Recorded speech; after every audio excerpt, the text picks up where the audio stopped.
আমি মনে করি অনেক বড়, আমি আলেম, অনেক বড় বক্তা। কয় কত বড় বক্তা, কত বড় বক্তা? কয় তুমি কি সাহাবায়ে কেরামের থেকে বড় মুফতি, বড় মুহাদ্দিস, বড় মুফাসসির? কয় না। তাহলে এই বড়র ভ্যালু কি? তোমার বড়াই তো এক জায়গায় ব্রেক হয়ে যাবে না, ওই বড়াইয়ের কোনো লাভ নাই। এই বড়াই করে লাভ কি যে এক জায়গায় গিয়া ধাক্কা লাগে ব্রেক হয়ে যাবে?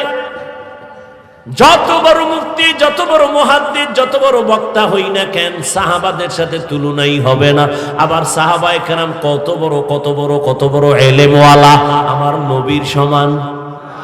জোরে বলো। আমার নবী কত বড়? নবী কয় আল্লাহ আমারে এত বেশি ইলম দান করেছেন, উতিতু ইলমাল আউয়ালিন ওয়াল আখিরিন। আল্লাহ আমাকে আউয়াল আখিরের ইলম সব দিবেন।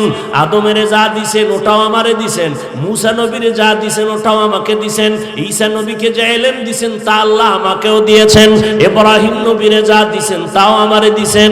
আর আল্লাহ আমারে এত দেন কেন, দেন কেন? আল্লাহ আমারে বেশি আদর করে। মুসা নবী আল্লাহর বন্ধু, ঈসা নবী আল্লাহর বন্ধু, ইব্রাহিম আল্লাহর বন্ধু, ইসমাইল আল্লাহর বন্ধু, দাউদ নবী আল্লাহর বন্ধু, নূহ নবী আল্লাহর বন্ধু, আমি মুহাম্মদ আল্লাহর বন্ধু। তবে ব্যবধান, সব নবী রাসূল আমার আল্লাহ তাআলার আশিক, আর আমার আল্লাহ নিজে হলেন মুহাম্মদের আশিক। ওগো নবীর উম্মতেরা,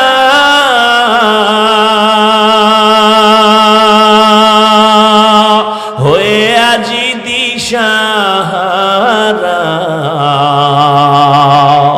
কোরআন হাদিস রে চলো যখন যাহা চায় মনে, নবী বিনে কে তরাবে পুলসিরাত মিজানে, নবী বিনে কে তরাবে পুলসিরাত মিজানে।